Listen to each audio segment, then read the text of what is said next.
Hello friends, आपका online classes में स्वागत है। मैं हूं जितेंद्र कुमार और आज आपके लिए जो टॉपिक है वो है ह्यूमन रिप्रोडक्टिव सिस्टम। देखिए साथियों, ह्यूमन यानी मानव यूनिसेक्सुअल होता है, यानी कि एक लिंगी होता है। एक लिंगी प्राणी आप लोग पहले से ही जानते हैं किन्हें कहते हैं, जिनमें नर और मादा अलग अलग होते हैं। मेल अलग होता है और फीमेल अलग होता है। तो ऐसी स्थिति को हम क्या कहते हैं, यूनिसेक्सुअल कहते हैं। और मेल का जो साइन होता है, चिन्ह होता है, वो होता है जीरो के ऊपर एक एरो। ये नर का निशान होता है मेल का, और फीमेल का निशान होता है जीरो के नीचे प्लस का निशान हो तो वो फीमेल का एक साइन होता है।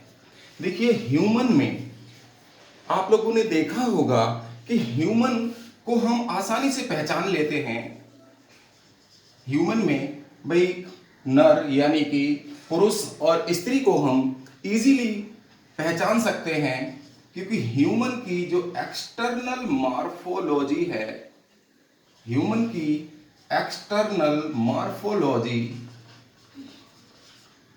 यानी कि बाह्य आकारिकी,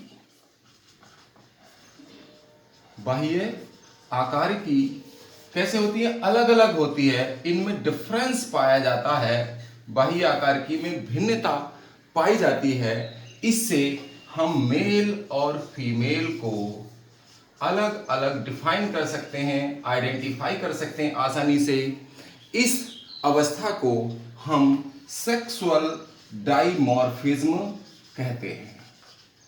इसको हम सेक्सुअल डाइमॉर्फिज्म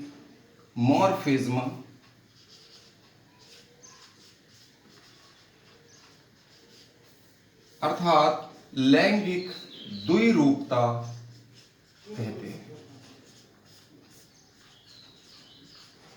जिसमें मेल और फीमेल को आसानी से पहचाना जा सके, अलग अलग यानी कि पुरुष और स्त्री को पहचाना जा सके, नर और मादा को, तो इसको हम लैंगिक द्विरूपता या सेक्सुअल डाइमॉर्फिज्म कहते हैं।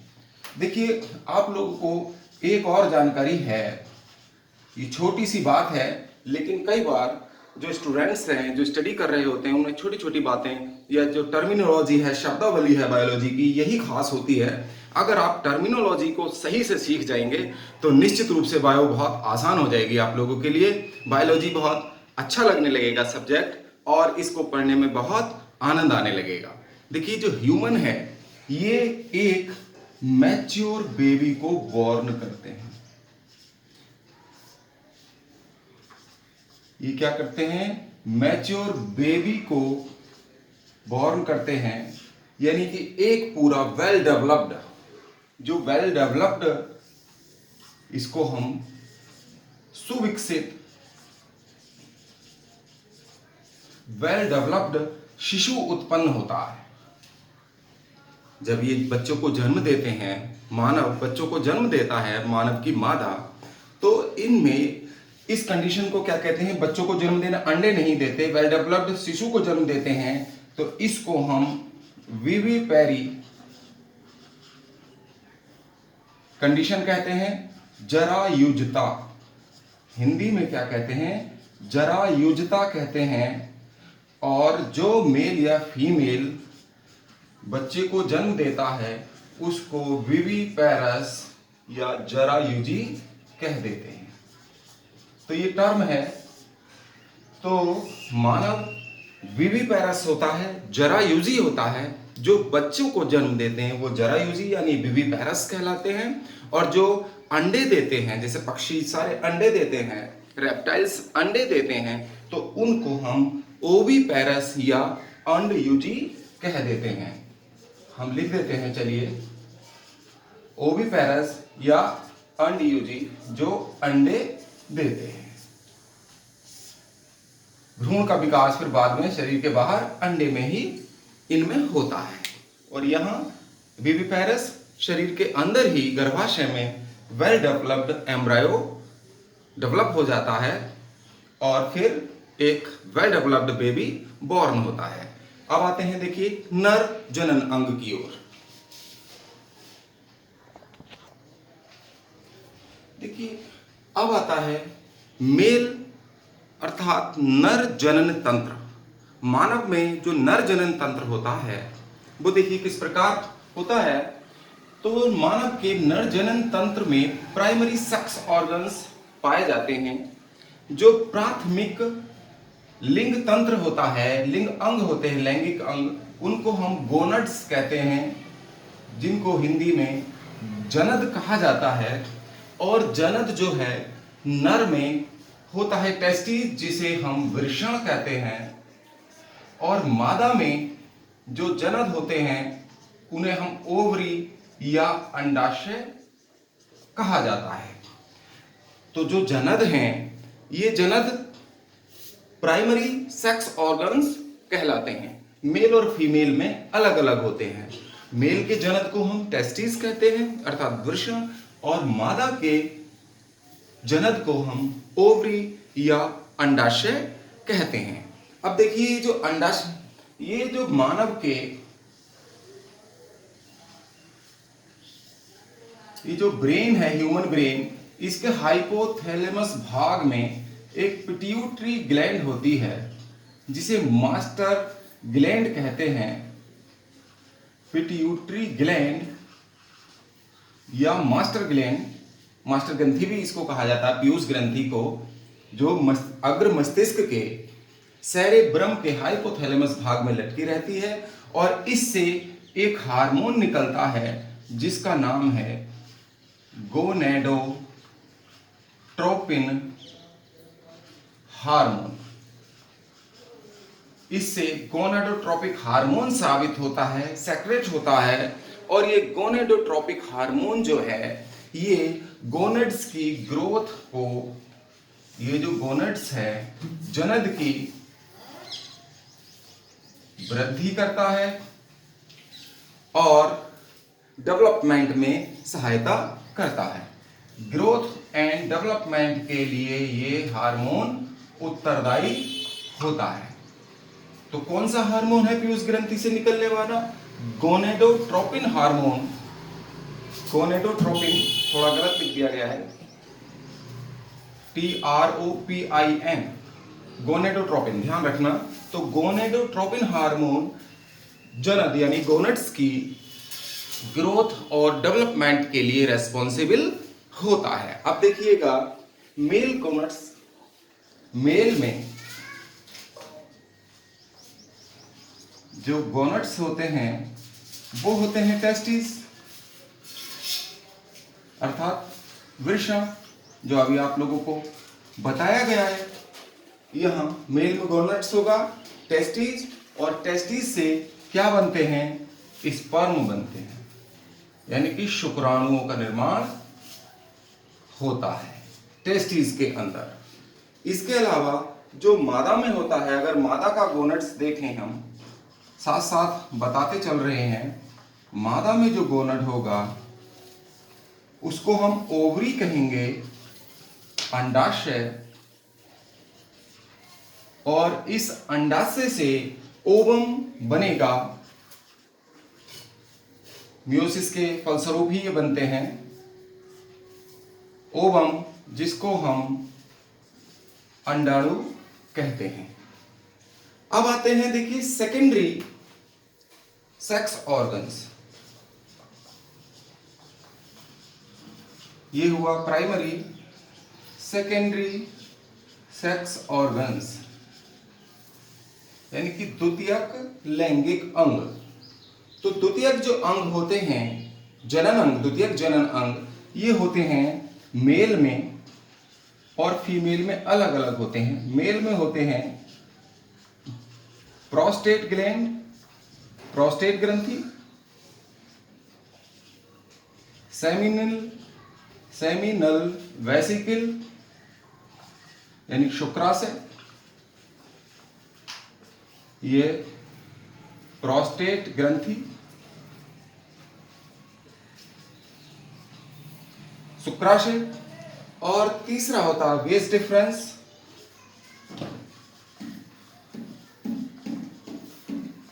शुक्रवाहिनी,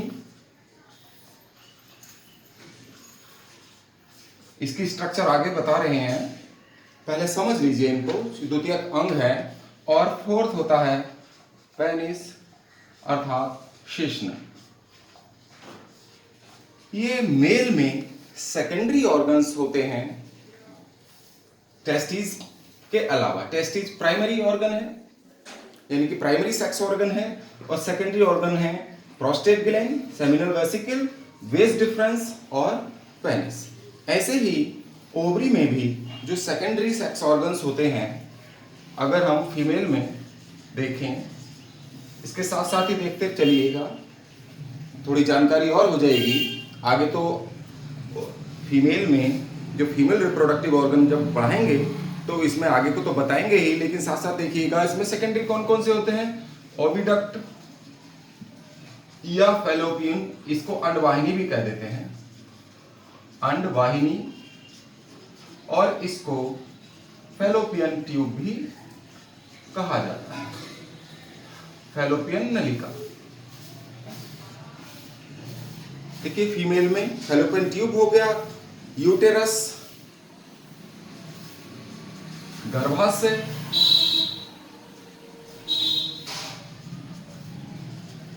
वेजाइना अर्थात योनि,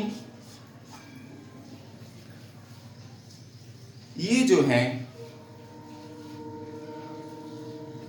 और इसके साथ साथ होती हैं ब्रेस्ट ग्लैंड्स, जिनको हम ममेरी ग्लैंड्स कहते हैं, स्तन ग्रंथियां। स्तन ग्रंथियां, जो स्तन ग्रंथियां हैं, ये भी सेकेंडरी फीमेल ऑर्गन्स होते हैं। तो देखिए द्वितीयक अंग आपको पता चल गए। द्वितीयक जो जनन अंग है वो मेल में प्रोस्टेट ग्रंथि, शुक्राशय, शुक्रवाहिनी और शिश्न होते हैं, और फीमेल में अंडवाहिनी, गर्भाशय, योनि और स्तन ग्रंथियां द्वितीयक अंग होते हैं। अब देखिएगा, अब हम आपको बताते हैं जो नर जनन तंत्र है उसकी स्ट्रक्चर और उससे संबंधित सभी स्ट्रक्चर्स के कार्य।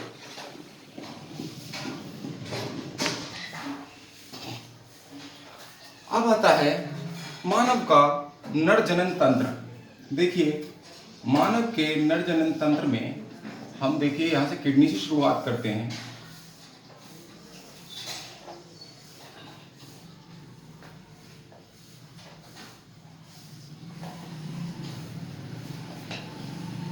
देखिए दो किडनी बना दी हमने, लेफ्ट किडनी और राइट किडनी, और ये दोनों किडनी से निकले हुए यूरेटर हैं, मूत्रवाहिनियां जिन्हें कहते हैं, यूरेटर या मूत्रवाहिनी, और ये जिसमें खुल रहे हैं इसको हम क्या कहते हैं, यूरिनरी ब्लैडर यानी मूत्राशय। यहीं से चलिए, ये तो इससे कोई मतलब नहीं, ये तो हमारा क्या है, उत्सर्जित तंत्र है, लेकिन इससे रिलेटेड होता है। इसी यूरिनरी ब्लैडर से हमारे वृषण अर्थात टेस्टिस लटके रहते हैं, जो शरीर से बाहर स्थित होते हैं ये टेस्टिस, और इन टेस्टिस के बाहर एपिडाइडिमिस यानी कि बारीक कुंडलित नलिकाओं की संरचना पाई जाती है, जिसे एपिडाइडिमिस कहते हैं। यह है हमारे टेस्टिस, दो टेस्टिस रहते हैं, मूत्राशय से संबंधित रहते हैं, और इसको हम मूत्र मार्ग कहते हैं, यूरेथ्रा, और यहीं से ये मूत्र मार्ग है जो शरीर से शिश्न द्वारा अर्थात पेनिस द्वारा शरीर से बाहर निकलता है। ये पेनिस है, शिश्न, जो शरीर से बाहर ओपन होता है, और इसको हम मूत्र मार्ग कहते हैं।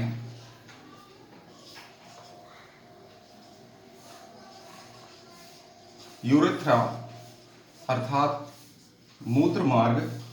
देखिए किडनी से संबंधित यूरिनरी ब्लैडर जिसे मूत्राशय कहते हैं, इसमें यूरिन अर्थात मूत्र एकत्र रहता है। जब किडनी ब्लड को प्यूरिफाई करती हैं तो यूरिया जो है जो मूत्र है वो हमारा यूरिनरी ब्लैडर में ही एकत्र होता है, और यहीं पर मूत्र मार्ग में जो प्रोस्टेट ग्लैंड है, यहाँ प्रोस्टेट ग्लैंड पाई जाती है, प्रोस्टेट ग्रंथि, और प्रोस्टेट ग्रंथि के साथ ही सेमिनल वेसिकल यानी शुक्राशय लगे रहते हैं। ये सेमिनल वेसिकल यानी कि शुक्राशय अभी आपको पीछे बताया था, सेकेंडरी ऑर्गन है ये दोनों। ये प्राइमरी सेक्स ऑर्गन है जिसको टेस्टिस को हम वृषण कह देते हैं, और इसके बाहर ये जो कुंडलित नलिकाओं का एक जाल सा जो इसके ऊपर पाया जा रहा है, इसको एपिडाइडिमिस कह देते हैं।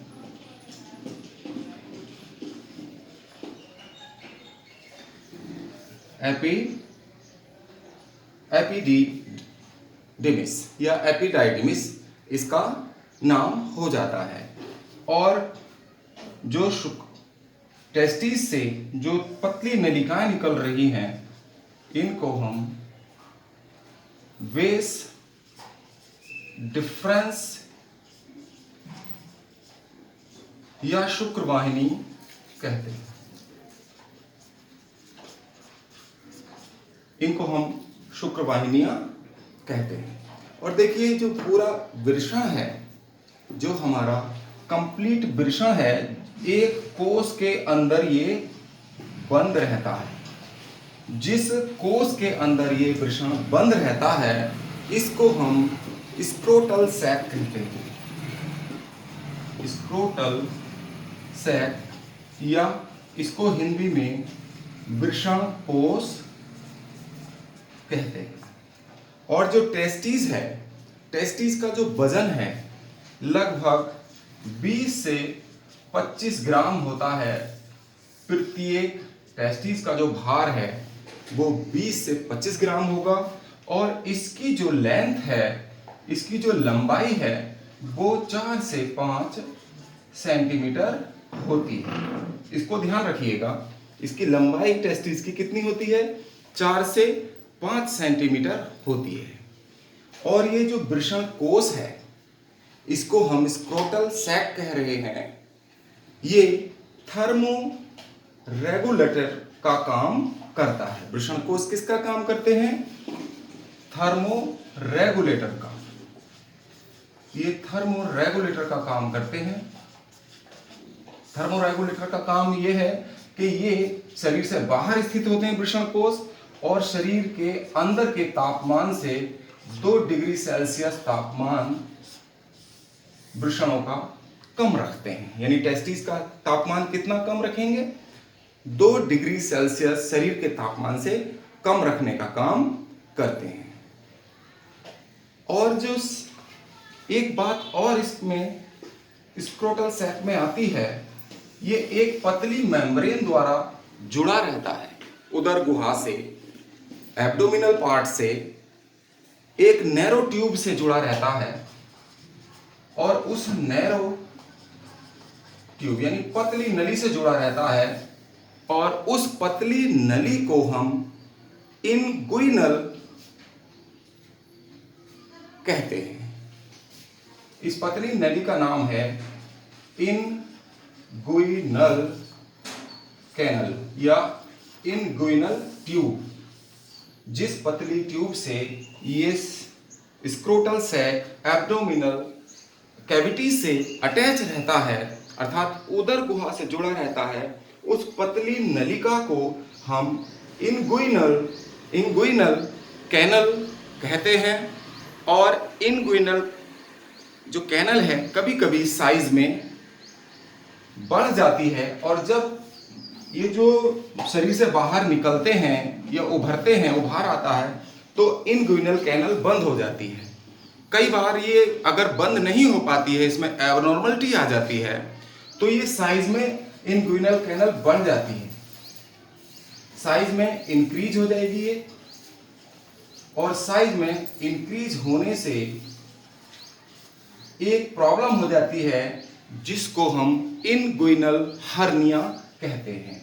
हर्निया आप लोगों ने सुना होगा, ये वही हर्निया है जो अक्सर लोगों में ये प्रॉब्लम हो जाती है और इसका ऑपरेशन कराने पर ही फिर ये सही होता है। एक प्रॉब्लम यहीं से होती है, इसको आप ध्यान रखेंगे। आप अगला चित्र बनाते हैं।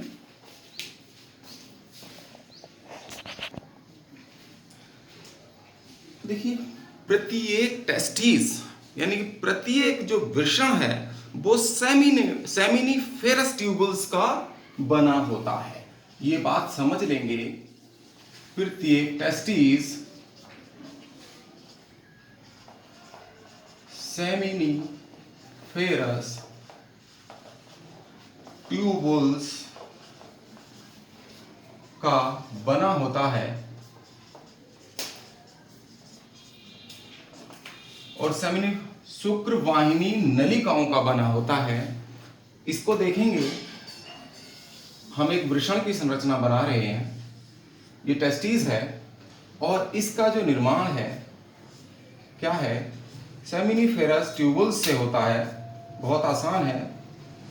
ये सेमिनिफेरस ट्यूबल्स हैं जो क्वाइल्ड होकर, बहुत सारी सेमिनिफेरस ट्यूबल्स, देखिए जो सेमिनिफेरस ट्यूबल्स हैं ये क्वाइल्ड होकर किसका निर्माण कर रही हैं, वृषण का निर्माण करती हैं। सेमिनिफेरस ट्यूबल्स, और इनसे वेस डिफरेंशिया निकलती हैं और यही क्वाइल्ड होकर, ये भी क्वाइल्ड होकर जो बेस डिफरेंस हैं इनसे निकलेंगे और ये बेस डिफरेंस क्वाइल्ड होकर जो संरचना बनाते हैं उसी को हम एपिडाइडिमिस कहते हैं। और यही बेस डिफरेंस, एपिडाइडिमिस आगे की ओर बेस डिफरेंस में खुलता है, यानी कि शुक्र वाहिनी में खुलता है। एपिडाइडिमिस कहां खुलेगा, शुक्र वाहिनी में खुलता है। ये पूरी संरचना एपिडाइडिमिस है। ये बेस डिफरेंशिया है, बेस डिफरेंस का ही पार्ट है। और ये जो सेमिनिफेरस ट्यूबल्स एक कनेक्टिव टिश्यू में पड़ी रहती है। उस टिश्यू का क्या नाम है जिसके अंदर ये पड़ी रहती हैं, कनेक्टिव टिश्यू में पड़ी रहती हैं। एक कनेक्टिव टिश्यू में सेमिनिफेरस ट्यूबल्स संयोजी ऊतक में, कनेक्टिव टिश्यू में पड़ी रहती हैं। इसको आपकी जानकारी के लिए मैं बता रहा हूं, कनेक्टिव टिश्यू में पड़ी रहती हैं और इनके ऊपर प्रत्येक वृषण के अंदर जो सेमिनिफेरस ट्यूबल्स हैं इनके ऊपर एक आवरण पाया जाता है। इनके ऊपर जो एक आवरण पाया जाएगा, ये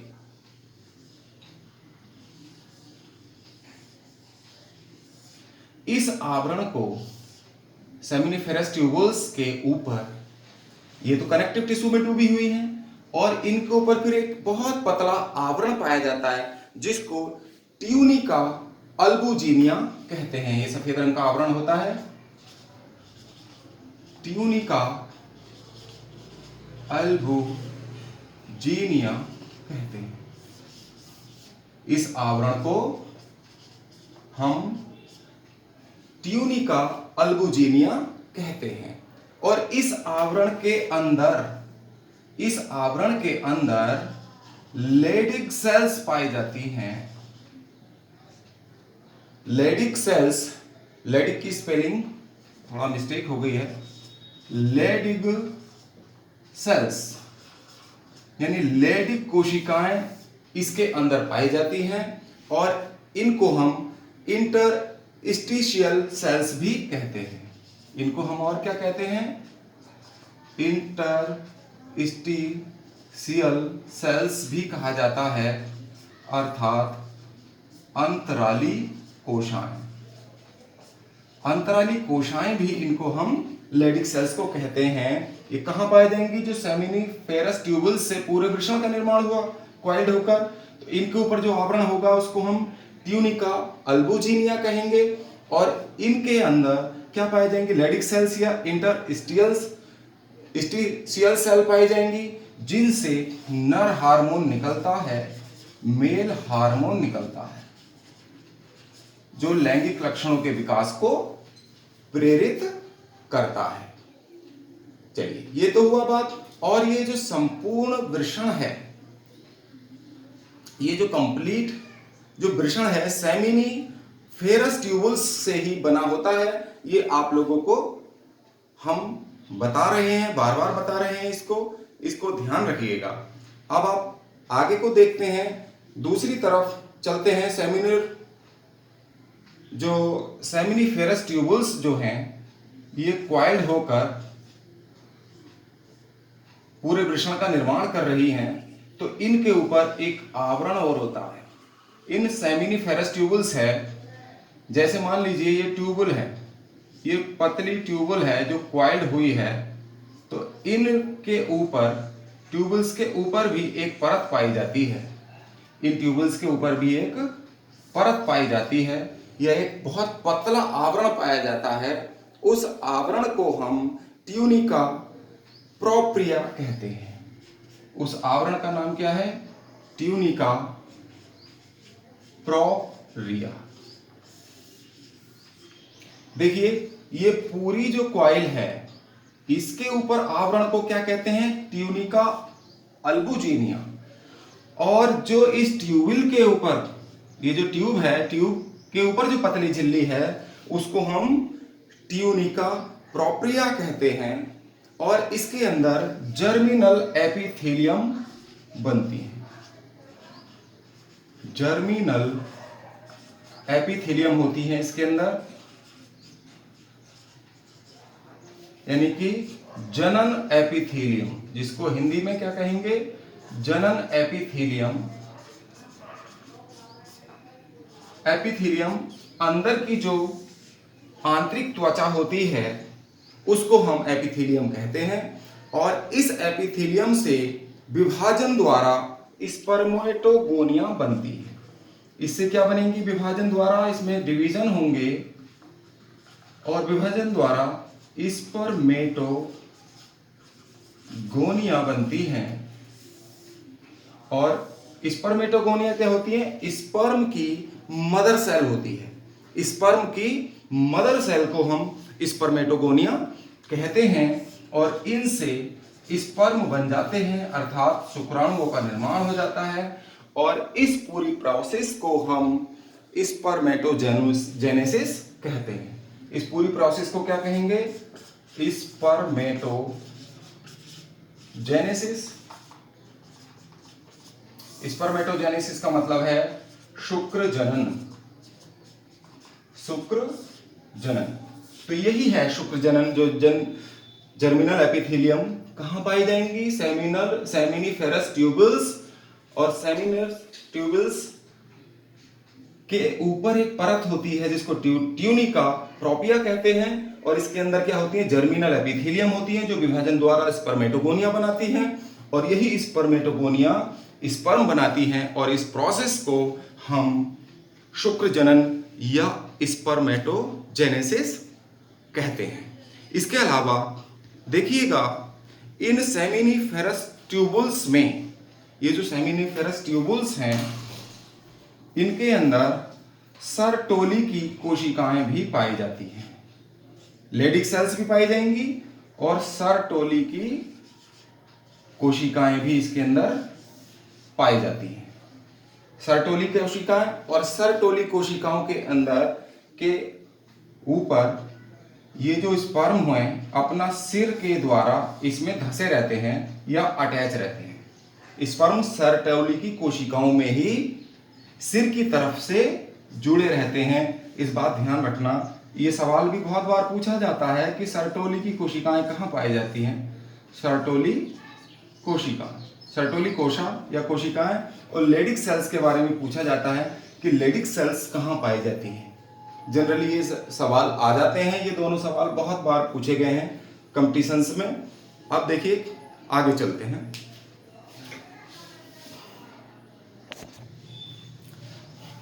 अब देखिए, जो सहायक अंग हैं या सेकेंडरी सेक्स ऑर्गन्स हैं, उनमें जो सेमिनल वेसिकल होता है, देखिए शुक्र वाहिनी या वेस डिफरेंस ये किससे जाकर जुड़ता है? शुक्राशय से, यानी कि सेमिनल वेसिकल से जाकर जुड़ता है। और सेमिनल वेसिकल क्या बनाता है? इजाकुलेटरी डक्ट का निर्माण करता है। और इजाकुलेटरी डक्ट जो है क्या करती है? एक टेम्पररी एम्पुला बनाती है, एक गांठ जैसी संरचना बनाती है जिसके अंदर स्पर्म स्टोर रहते हैं। अगला है देखिए यूरेथ्रा अर्थात मूत्र मार्ग। जो आप लोगों ने पिछले चित्र में देखा अभी, तो मूत्र मार्ग में जो यूरिन है वो रिलीज होता है, स्पर्म इसी से जाते हैं बाहर, सेमिनल वेसिकल से निकलने वाले पदार्थ और प्रोस्टेट ग्लैंड से निकलने वाले पदार्थ, और इसके अलावा काउपर्स ग्लैंड से निकलने वाले जितने भी पदार्थ हैं वो मूत्र मार्ग द्वारा शरीर से बाहर निकलते हैं और पेनिस द्वारा शरीर से बाहर निकल जाते हैं। इसके बाद आता है शिश्न यानी पेनिस। पेनिस जो होता है इरेक्टाइल होता है और मस्कुलर होता है, पेशीय होता है, और इसकी जो वॉल्स हैं वो काफी पेशीय और मस्कुलर होने की, इरेक्टाइल होने से इसकी वॉल्स को हम क्या कहते हैं? कार्पस स्पंजियोसम भी कहते हैं। अब है देखिएगा एसेसरी ग्लैंड्स में आता है सहायक ग्रंथियां, जो प्रोस्टेट ग्लैंड है इससे एक अम्लीय पदार्थ निकलता है, और ये अम्लीय पदार्थ जो है वो वीर्य का यानी कि सीमेन का 30% पार्ट बनाता है। समझ लीजिए प्रोस्टेट ग्लैंड से निकलने वाला जो अम्लीय पदार्थ होता है वो वीर्य का 30% पार्ट बनाता है।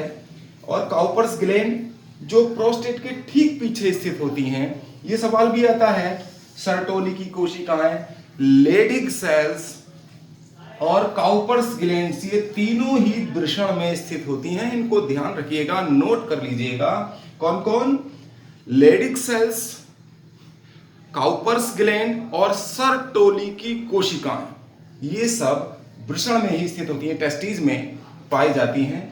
तो काउपर्स ग्लैंड प्रोस्टेट के ठीक पीछे स्थित होता है और इससे जो निकलने वाला पदार्थ होता है वो क्षारीय होता है, और ये मैथुन के समय जो मूत्र मार्ग है उसको चिकना बनाता है और एल्कलाइन बनाता है, क्षारीय बनाता है, अम्लीयता को कम करता है। उसके बाद आता है सेमिनल वेसिकल। ये जो सेमिनल वेसिकल है ये यूरिनरी ब्लैडर अर्थात मूत्राशय के ठीक पीछे स्थित होता है, और इससे दो पदार्थ रिलीज होते हैं। इससे स्रावित होने वाले पदार्थ में दो पदार्थ होते हैं, एक फ्रक्टोज जो स्पर्म को ऊर्जा अर्थात एनर्जी देते हैं, और दूसरा है